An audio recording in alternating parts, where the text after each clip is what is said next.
Hello guys! Meron ako dito ngayon na ito siya Mag-drawing kasi ako guys dito ngayon. So ayan, meron ako dito siya kahit parang pentel pen.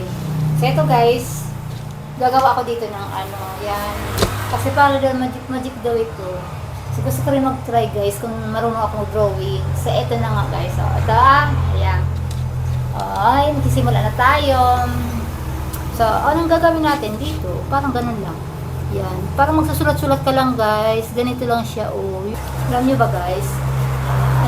Nung maliit pa ako, ang mga drawing namin noon kasi, yung pencil lang talaga. Tapos may eraser kami. Yung bagang Mongol 1. Mongol 2. Tapos, ang ginagawa pa nga namin noon, yung minsan yung kulay black, yung ginagawa namin. So ito guys, ang ginagawa ko parang si Snow White ba ito, Cinderella. Parang si Cinderella ito guys, ang drawing ko ha, pakita ko. Tapos ito, parang nagsakay sila dito guys sa horse sila. Tapos, ayan na nga sila. Tapos mayroon silang doon, pupunta sa ibang planeta. Pupunta sila sa islang Mars.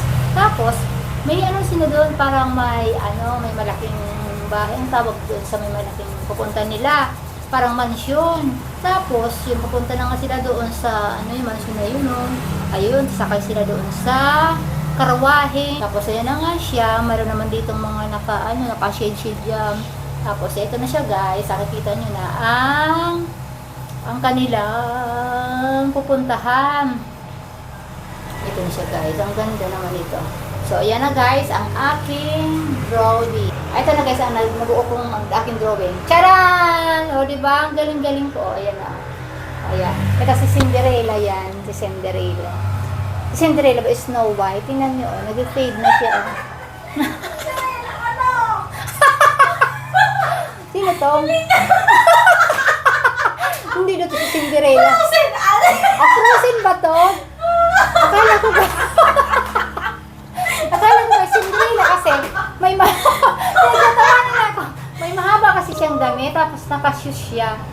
Akala ko Frozen Anne! Si Anne or si Elsa Great Anne? si Elsa daw pala to. Hindi ko naman to alam eh. Kasi nung panahon kasi ito na yung uy, nawala na kaagad. Yung bilis naman ito. Ang bilis mo naman. Teka, tinawa. Yan guys, ulitin ko naman nga uli. So, ayan guys. Diba, nakita nyo na ang aking gawa. So, ayan na. Diba? Ayan. Na-correctionan tayo guys ng isang aking nanonood dyan. Nanonood dyan. Tapos, ayan, sabi niya, si Anna or si Elsa sa Frozen. Yan namang pagkalaman ko sa Frozen na yan. Kasi alam ko mahaba yung damit niya. Tapos may siya, nakasus siya. Tapos lumilipad-lipad siya nila naka-horse. So, diba? Pupunta doon sila sa teritoryo nila o doon. Diba? Yun na. Basta yun na guys. Yan. Done. Bye.